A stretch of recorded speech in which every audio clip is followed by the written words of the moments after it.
lost all control. Gravity is all that I know. She's over me. She's over me. She caught me with her hypnotic dance. She holds me here with only a glance. She's over me. She's over me.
Welcome, ladies and gentlemen, to our Sunday night Bedtime Stories from Beyond, our Paranormal Portal short episodes, which are taking place every night of the week that we don't do our long episodes. How's that for for logic?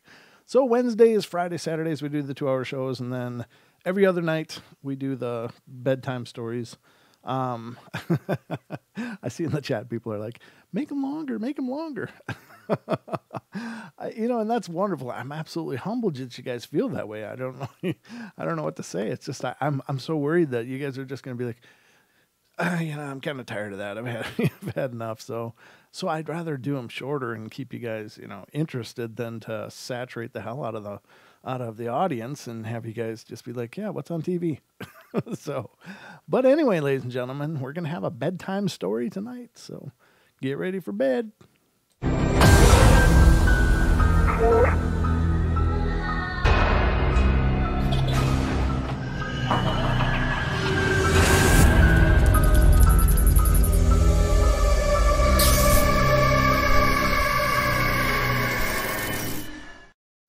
And it's wonderful to see all you guys piling into the chat room. It's really great to see you.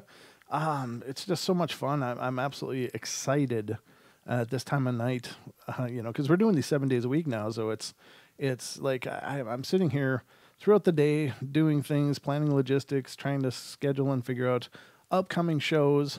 And then when it gets to be like almost showtime, like that last 2 hours, I'm just like, oh, it's almost time. And I just feel that energy building. So I'm just thrilled to see you guys here. Hi, Deb. I see you came in.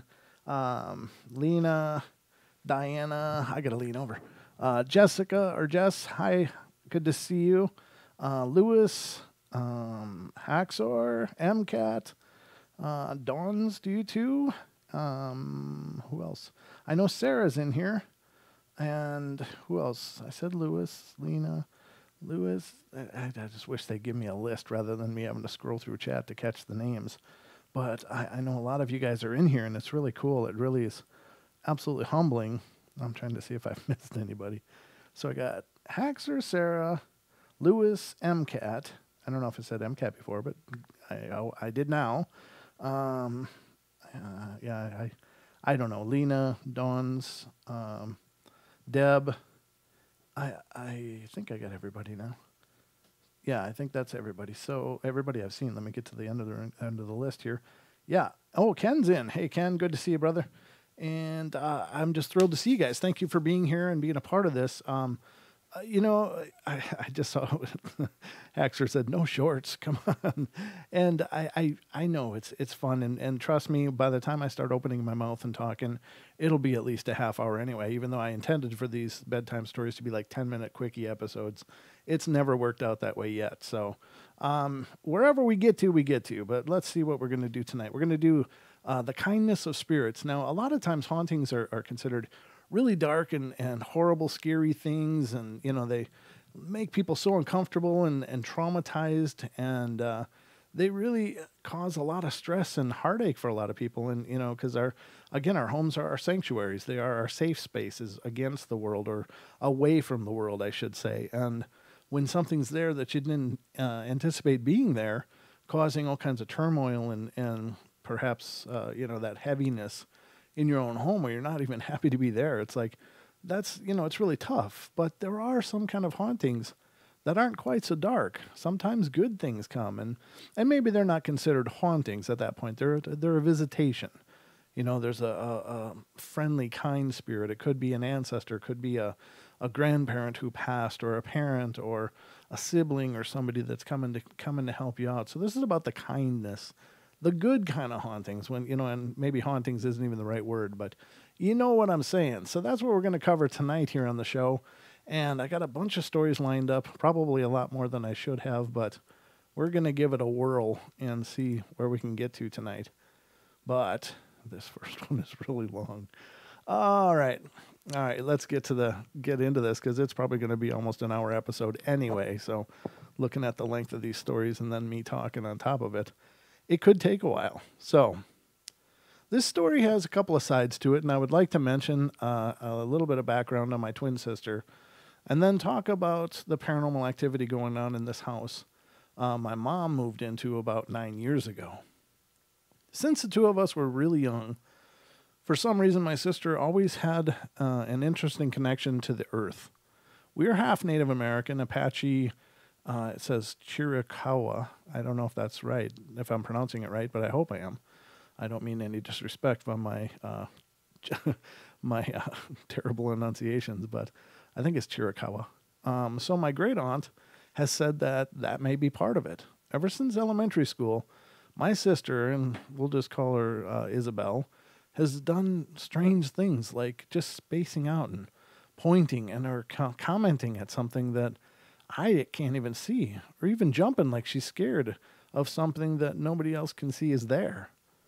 She used to tell me about all the things she saw, but as we've gotten older, she's gotten to stop behaving that way and rarely talks about it anymore. But I recently saw about 6 months ago her and both of our dogs staring at the corner of a room by the door. And then the door literally shut itself and opened again, which sent the dogs into a barking frenzy.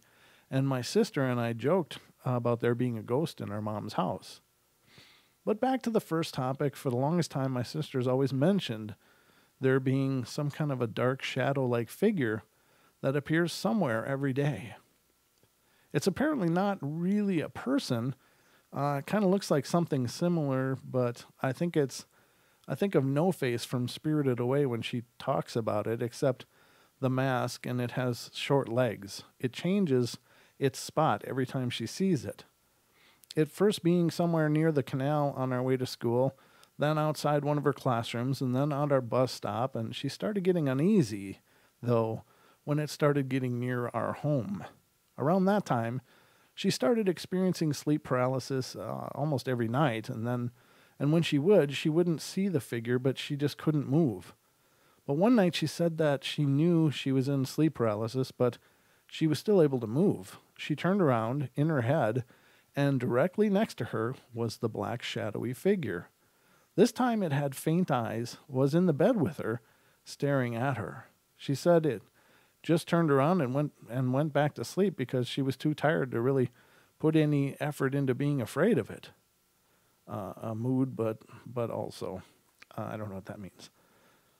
So around that time, she would also wake up in the mornings with scratchings on her arms and back in places she can't physically reach herself because she's not that flexible.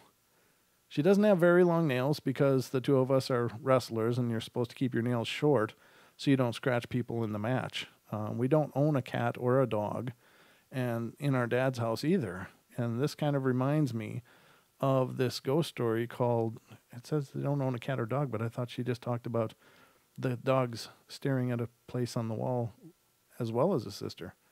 I don't understand that either, but anyway, I'll continue.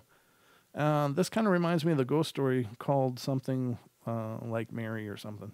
It's about something you don't know getting closer to you, and you get a call, and the person says, "This is Mary. I'm in front of your gate now." The phone rings again, and it says, "This is Mary. I'm in front of your entryway now." And then again, "This is Mary in your entryway now." And I've never heard how the story ends, so I'm not really sure what it is. But since then, she's never told me about the strange shadowy figure, and she no longer wakes up with scratches or bruises. And now for the second part. 9 years ago, our mom moved away to Washington State. We live in California, and she got a house in a small ferry town across from the Sound of Seattle. And when my mom got the house, she tells me that when she was remodeling the back room, there was a part of the carpet that was a different texture, like someone cut out a square of the carpet and replaced it with another kind. So they removed the carpet, and underneath it was a big stain, like red paint. According to my stepdad, who likes to hunt deer and elk, he knows what dried blood looks like, and that was as if someone had bled out right there. My mom looked up the history of the house and found that the wife of the man, an elderly man who sold us the house, had passed away, and there was no information as to how, but my mom thinks she had slipped and hit her head on something and bled out in the back bedroom of the house. Over the years, when my sister and I would stay in the house during the summer, winter, spring breaks, the doors constantly open and close themselves. Objects are misplaced. The dogs, and occasionally my sister too, stare at random spots in the house. Okay, so there she enters and mentions the dogs again. And one time, I swear to everything holy, this happened.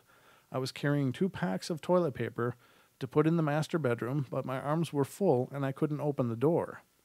Then the doorknob made the click and opened by itself.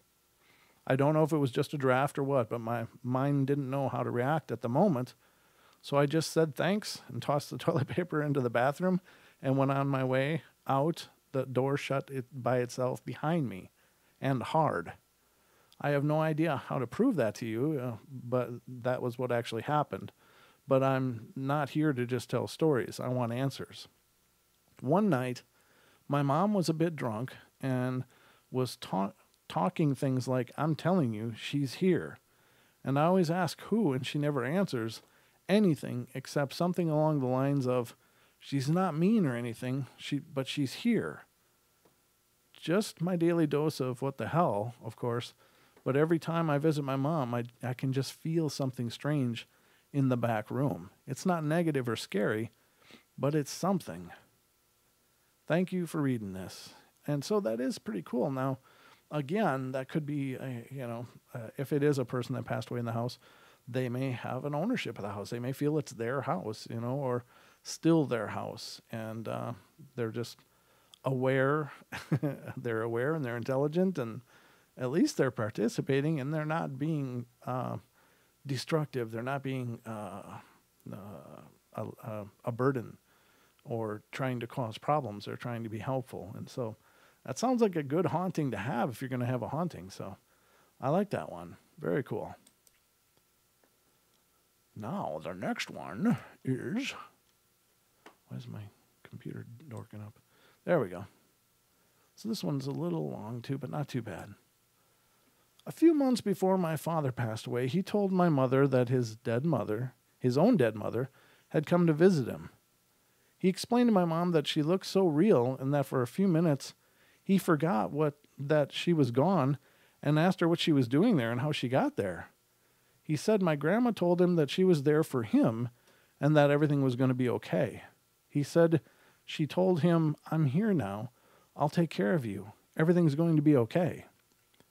Realization hit him that he was talking to his dead mother, so he closed his eyes, took a few deep breaths, and when he opened his eyes again, she was gone. My mom reassured him that everything had been a dream, and my dad had recently had one of his legs amputated, so she chalked this up to him being depressed and imagining things. A few days after, my mom was assisting my dad out of bed because he needed to go to the restroom, and she noticed that the rug next to his bed had gotten tangled up on the wheelchair, so she kicked it out of the way and wheeled my dad out of the room. She said she decided that while my dad was in the restroom, she would come back and straighten up the room and change the sheets and open the curtains and let in some light, etc. So she left my dad in the restroom and grabbed clean sheets and went in the bathroom to clean it up, or in the bedroom to clean it up. And what she saw next made her heart plunge to her stomach. She says that the rug had been straightened out and was neatly laid out next to the bed, and the bed had been made and the curtains had been pulled back, and she completely freaked out and ran from the room. And she asked my dad where she and my dad were only supposed to be the only ones in the house at that time. The next morning, my mom walked into the bedroom to see if Dad was up and was ready for breakfast.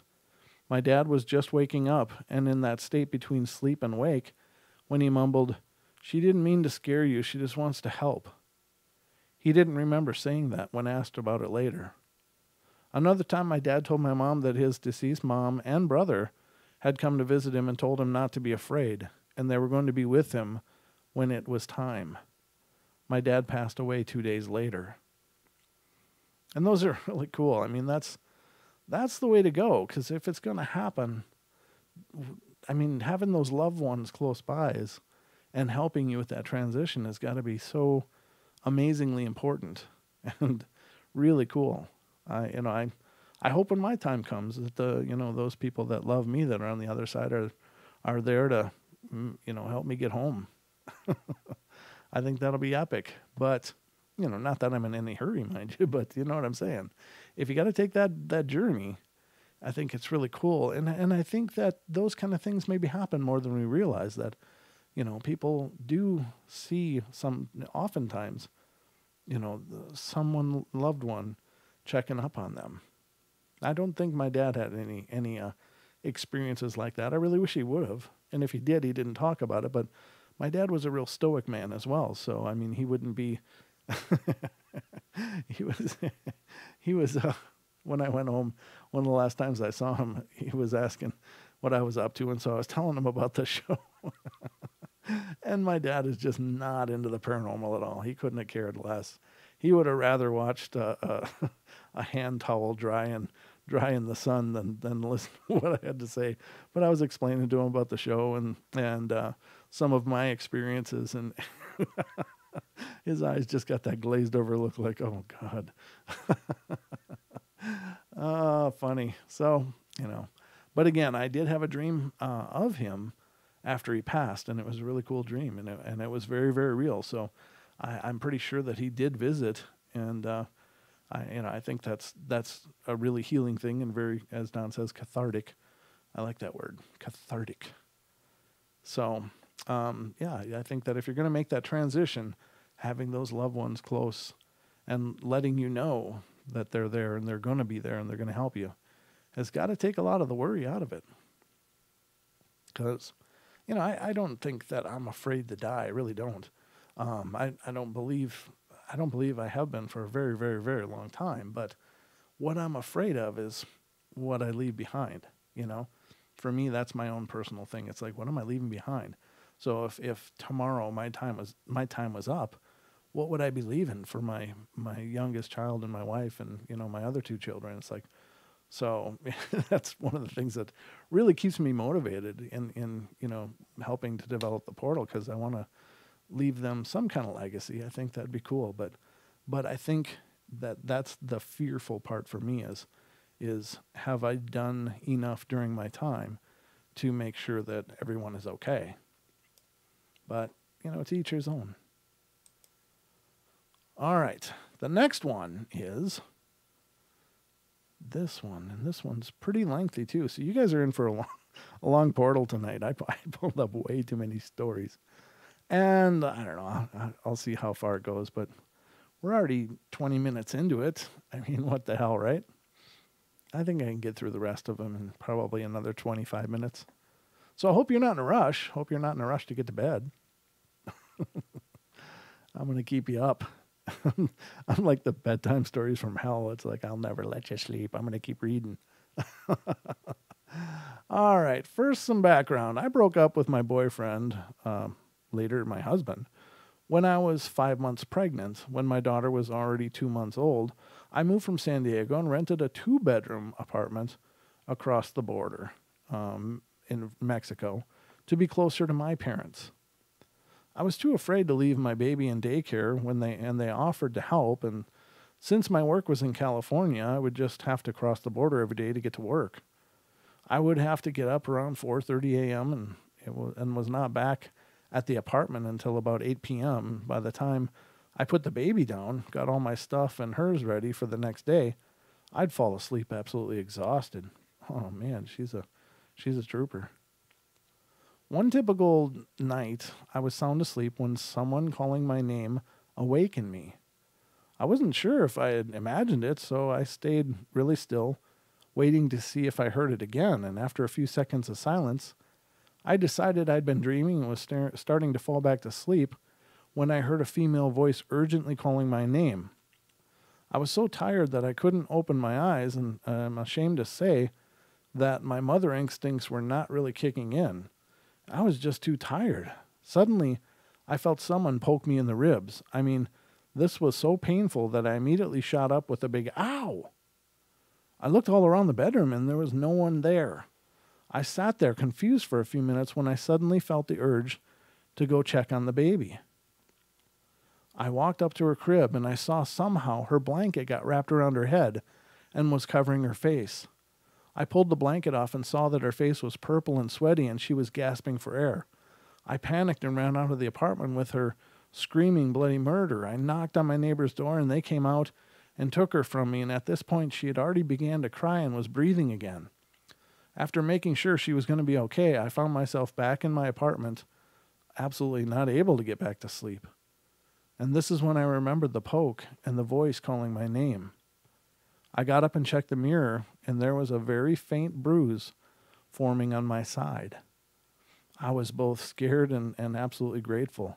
I cried just thinking what would have happened if I had not gotten to my baby when I did. This was my very first experience with this woman entity, but it wasn't my last. A few times after that, when my daughter would cry in the middle of the night as I was getting up from bed to go to her, I would hear a woman's voice in the bedroom go, shh, shh, in a very soothing voice. Once, when she was about 6 months old, I made the stupid mistake of sitting her on the breakfast bar and turned to pick up my keys that had fallen. And as I was turning back to get her, I saw that she was falling, and just before she hit the floor, it seemed like she had been lifted and gently placed on the floor by someone I couldn't see. I know some of you are thinking guardian angel, right? That's what I thought until she was about 2 years old, and then her guardian angel turned into our worst nightmare. All the bad things started when my daughter's dad and I decided to give it another try, and he moved in with us. I'll put that in another story. Oh, that's pretty wild, huh? Very, very wild. Yeah, that's. I think we actually read that other one as I see it. But the next one is, and you know, the fact that it may not have liked the father might be due to the fact that, you know, maybe the spirits see a lot more. You know, they see the truth of things probably much more clearly than we do. And if that presence knows that that guy's going to be a problem for the mother and maybe even the child, then maybe that's a good thing that it goes sideways. All right, so let's see. This one is, wow, I don't know why I picked this one out, but I'll read it anyway. It's not very long. At the time that this story first came in place, I was only a baby, so really this story is from my mother's experience. Whenever I ask my mom if she's had any paranormal experiences, she always brings up this memory. Her first encounter was when my father was at work, and it was just her and me in their bed in the middle of the day. Later in the day, she heard that kitchen cabinets downstairs open and close in a slow pattern. She would listen closely and then say, "Hi, Grandma." She explains that she never felt scared or threatened because she knew it was her. She knew because her grandmother was closest to her and still was after her death. Sometimes she would randomly wake up around 2 or 3 a.m. when she felt a light rub on her chest like her grandmother was waking her up. Unfortunately, yet fortunately, as I got older, my mom had my younger brother. My mom stopped having any activity, which made me feel sad because I've been wanting to come upon a friendly spirit out of my dangerous curiosity. That's a weird thing to say. I tell my parents this all the time, and then they tell me to never mess with spirits because I never know what I'm getting myself into. My mom, who somewhat believes in all these things spiritual, tells me I should only communicate when you need them to leave you alone and to guide them to their own realm where they're supposed to be. They say that you can help to guide them by fixing their regrets, take them to a upbeat and or nostalgic place, and almost forces them to move on into the spiritual realm. I don't know if that's true or not. I've not heard that before. But that's the whole story. I don't know. Doesn't really have much in that one. That is sweet though. When the ancestors, there's a lot of cultures that really revere the ancestral spirits, and I think they're right. I think that they probably are around us and are looking out for us in some manner. I think that's, those kind of bonds are they don't rely on, just a physical manifestation, that there's a spiritual bond in families as well. Sometimes not the greatest bonds, but, they're there. So this one is, how long is this one? Not too bad. Throughout most of my life, I've been constantly moving around to a lot of different places due to my dad's job. We moved into a small, reasonable house somewhere in Colorado, and it was an old house that the people in the surrounding neighborhood said had a history. Apparently, sometime in the 1960s, a friendly man had lived there. He had died of an unfortunate heart attack at some point, and the house had been empty for some time. I was 5 at the time, so this story made a little impression on me. In the house, I vaguely remember always waking up sometime late in the night to the sound of soft footfalls walking around the floor above my head.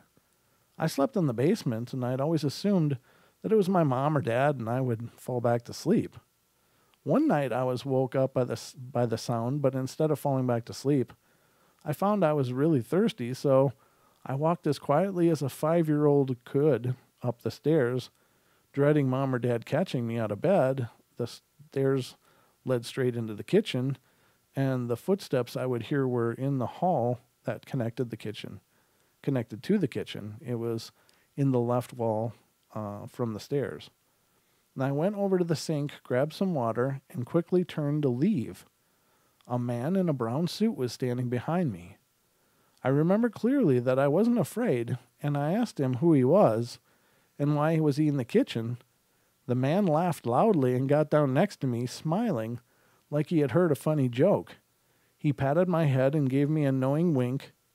"It'll all work out," is the only thing he said, before simply vanishing. The next day I told my parents about it, and they simply smiled and thought I was really witty for making it all up, and somehow I knew I couldn't convince them, so I've stayed quiet about the whole story. We moved out of the house when I was about 7, and never again did I see the man or hear the footsteps. It felt so surreal that sometimes I wonder if it was all just my imagination. His cheerful words that he spoke to me that night don't really make sense to me. What will work out? So, that's my experience. It's a great experience, I guess. As long as you're not afraid, I think that's pretty cool. I think those are good stories, ladies and gentlemen. But I love me a good ghost tale. All right, the next one. In the summer of 2005, my husband and I moved into a house with our then friend, Joe. It was an old, fairly large house that belonged to Joe's family. My husband and I, Brad, were both able to sense ghosts, and most of our experience have been somewhat creepy. Not in this house, though. Brad and I shared the largest bedroom, and at night, I would feel a presence walking through the bedroom. The presence would sometimes stop near the wardrobe and just sort of hang out. Brad worked nights at that time, so I thought maybe I was just imagining things being alone in bed. After a while, the presence started coming closer to me. And although I never saw her, I got the distinct impression of an old lady. She always projected the sweetest emotion and seemed like she liked being near us. Sometimes it felt as if someone was just lightly patting me on the shoulder in an affectionate way. She would also tuck me in at night. During the winter, I got a nasty sinus infection, and I was lying in bed one morning, wide awake but too miserable to get up, and I could hear the guys playing video games in the living room, so I rolled onto my stomach trying to find a comfortable position, and I was looking to the left and saw the mattress sag near my shoulder, like someone was sitting on the edge of the bed.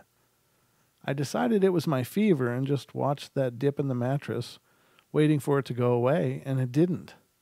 After a moment, someone started to rub my shoulder as if trying to comfort me. This seemed to go on for several minutes before she finally left. About a month later, Brad got the flu and he had a horrible fever and was really in bad shape. And I spent that time, I spent what time that I wasn't at work fretting over him. And when I went to work, Joe would look in on Brad to make sure he was okay and text me. And we were very worried about him, but Brad spent the better part of a week in bed. Sometime after moving out in June, I asked Brad if he ever met the old lady who stayed in our bedroom. He asked me what I was talking about, and I told him how she would tuck me in and pat my shoulder and how she sat with me while I was sick.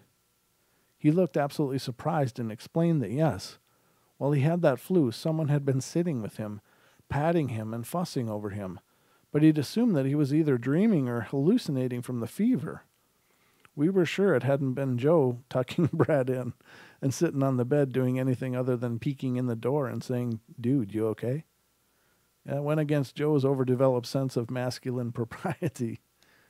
We never found out anything about the old lady. All we knew about the house's history was that Joe's family had bought it and moved it to that location several years before we had moved in.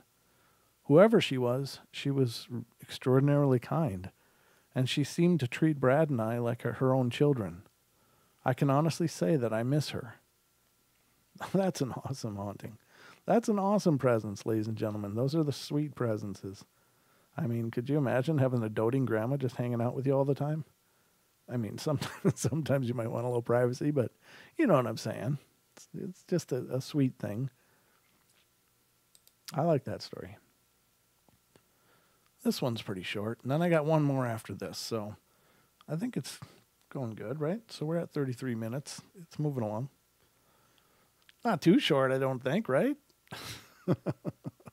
What do you want from me? I'm just kidding. I love it that you guys want more. This story is pretty recent. It happened only last month, but this story comes out. It was recorded in 2010, so it's not really that recent. My house only has one floor, and then the basement, which is only half finished. My dad likes to spend most of his time downstairs watching TV, and like most dads, he falls asleep on the couch.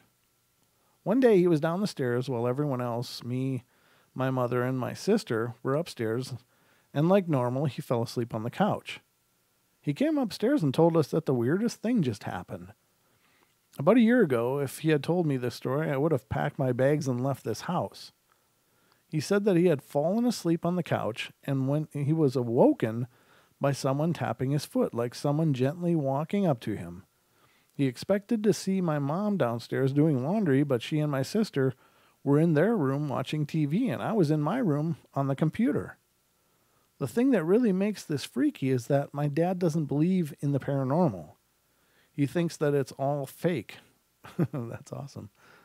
One night we were talking about it, and I said out loud, because I believe and know that there is something in the house, and I believe that it is my grandparents. But okay, guys, come on. Do something to make him believe. Show him that you are real. Show yourself to him. Touch him or anything, please. And then this happened. So that's cool. I mean, it's just a touch, but it was enough to make that person go, hey, this doesn't seem right. I think that's a good story. I'm always love it when it happens to the skeptics. I really do, because, it's exciting to me when people come to the realization that maybe there is something to this stuff. I don't think that they need to be true diehard believers. In fact, as we were talking with Lisa Martin the other night, I think a healthy skepticism is good. And I think it's necessary in order to, corroborate your experiences, even if only to yourself. But if you're a skeptical person, you're going to look for the causations. And, there's a lot of people that are way too eager for it to be spirits. But it's sometimes not. It's just sometimes quirks of, of mechanical things like, as Don likes to say, his TV. I honestly think Don probably has a lot more activity than he likes to admit, but he won't believe it until he sees someone floating above him in bed. So, which may or may not ever happen. Who knows? But I hope to drag Don out on some investigations and hopefully give him some real experiences so he won't be able to hide behind that skeptical umbrella of his. And I'm going to hopefully get it on tape. I'm not real big. This is the thing, ladies and gentlemen. One of my pet peeves for paranormal shows is the camera that faces the person. It's like, I don't need to see your scared face, and that bugs the hell out of me. It's like, don't waste my time looking at you as you look at something that I can't see. That to me drives me crazy. And I realize these are the stars of the show, and this is their way to, I don't know, create suspense maybe even, so they can show the scared face and then cut to commercial, and you're like, what the hell is he? I can't wait to get back. But to me, it's just like, it's just a waste of time. Just show me what you're seeing. Point the camera out. Even if it doesn't show up on camera, point it out so I can see, and you can explain where whatever happened if it didn't show up on film. But, it finally spoke. Cool. But it said year. Y-E-A-R. Huh. It's a good year. Okay. That was cool. It actually surprised me. I was like, God, that thing hasn't spoken in weeks and weeks and weeks. Well, it's a good year. I hope it's a good year for you too. All right. So, but anyway, the whole camera and the face kind of thing is really, really an irritating thing for me. I don't need to see their scared face. I don't need to see, the faces they might make. And quite honestly, most people look really weird in infrared anyway. It makes your hair color different and everything, and people's eyes are glowing. It's just kind of creepy all by itself. But, show me what you're seeing. Show me, if you appear in the frame of somebody holding a camera towards the scene, that's fine. But don't just make it a face cam. I hate face cams. But with Don, I might even I might even be interested in putting a face cam on him just to capture those reactions. Oh God. You just see his beard just go in shock, like the hair, but he's always got a hat on, so it'd be like his beard would totally wig out. So, all right, so here's the next story. For the record, I am 27 years old and a practicing Wiccan since the age of 13. I have a strong belief in the spirit realm and have both scary and pleasant experiences with them. I'm not judgmental of others' beliefs and believe that everyone has a right to follow their own religious path. I appreciate that. That's a good outlook. Excellent. Back in December of 2009, shortly after Christmas, I lost my familiar. He was a black cat, and he's my best friend. He used to sleep on my lap, and we used to talk to each other. And on December of 28th, he got hit by a car in front of my place early in the morning. I was hysterical and screaming and crying, and I think I woke up the whole neighborhood. I finally calmed down, but I still cried off and on all day. Later that night, I was lying down, getting ready to sleep, and I started crying again. I felt an arm wrap around me and a warm feeling, and I felt a lot better. Let me add that my children were already in bed, and I was alone in my room. It was not a sexual thing either. It was more of a comforting, loving energy. It was a really nice experience, and I feel that the being helped me with my grief over my cat. So I need to ask, just out of curiosity, do you think that this was just a kind spirit, spirit guide, guardian angel, or all the above? I'm open to all comments. Well, it's whatever it means it to you. I don't know if anybody can answer that question. And that, ladies and gentlemen, is the last story for tonight. So I hope you've enjoyed this journey. I do want to announce that it looks like we've got everything all ironed out. At least the rough spots are ironed out. We are going to have our psychic roundtable discussion this Friday.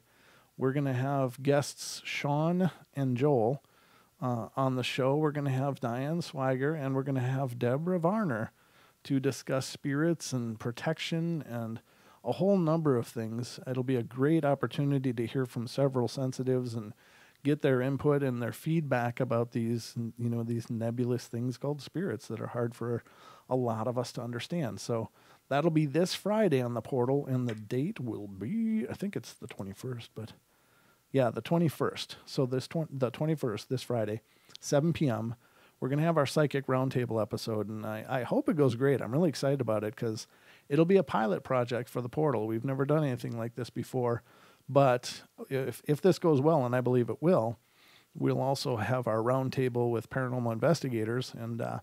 MCAT, I'm hoping that maybe you can be available for that as well, so you and I will be in touch, I'm sure.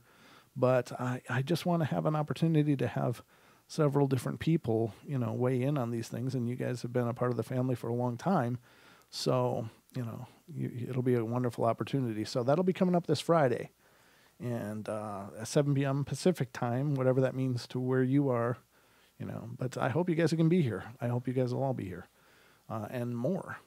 So spread the word that this Friday is the Psychic Roundtable discussing the nature of spirit, and the nature of spirituality, the spirit of the paranormal. I don't know what I'll name it yet, but we'll come up to that soon enough. But ladies and gentlemen, I guess that wraps it up for tonight.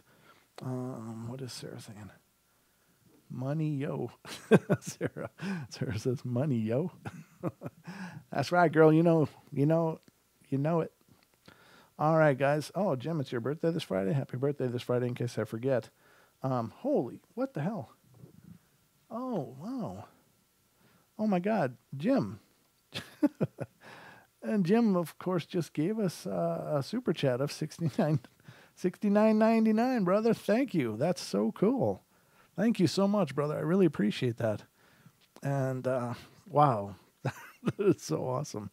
I know see, the thing is that I'm reading stories, I've got several monitors open here that you guys can't see because my camera goes over the top of it. Over here, I got a laptop. I got a big, huge monitor here with all my stories. Over here, I got the production software with the YouTube and stuff. So I'm always here checking out the stories and looking at the camera, because I feel like it's my way of looking at you guys. But I didn't look over, but thank you so much, brother. That is so awesome. I'm not going to cry, Jess. I mean, it is incredibly emotional for me. It means the world that you guys care enough to, to help however you can. Even if it just means that you guys are here, but, those of you that are able to are bestowing gifts of your hard-earned money, that is just amazing to me. So thank you guys. And Jim also ordered a hat I'm going to be sending to him as well. So very cool. I love you, brother. Thank you. And we'll be working on getting Jim back on the show in January to discuss more of that, the alien phenomena, the UFO phenomena, and hear more of his experiences and insights as well. So God, I just Diana loves my reactions. What can I do? It's just, it's hard for me to know how to react. It's I've been doing the portal for over 2 years now, almost 3 years, and it's just been something I've loved doing, and I've loved the fact that you guys are interested in it. That is just the most cool thing to me ever, and it's also really cool that you guys want to come and hear what I've got to say. I mean, it's still really humbling, but excuse me, this is just a whole new level. It's just like, wow, that's how much you love it. Thanks, guys. You guys are amazing. And please spread the word. Please spread the word. I'll have to look and see when the hell you did that. I didn't I didn't even see it come through. I mean, obviously, I wasn't looking at the chat, but I'm scrolling up the chat now to see exactly when that happened. Oh, my God, it's been a long time. I'm sorry, Jim. I didn't mean to, to leave you hanging this time, but that's amazing. Thanks a lot, brother. That means the world. That's so many of you have made it just an incredible Christmas. Awesome. So, all right, guys, that about wraps it up for tonight. Oh, okay. Things are falling on my desk now. It's a spooky night here in the portal, but love you all. Be good, be kind, be nice. Take care of each other. Do something nice for people. Go out of your way, help each other. We're going to change this world one good deed at a time, but I will be back tomorrow night, of course, for more bedtime stories from beyond. And I hope you enjoyed this installment. And I just opened the wrong window.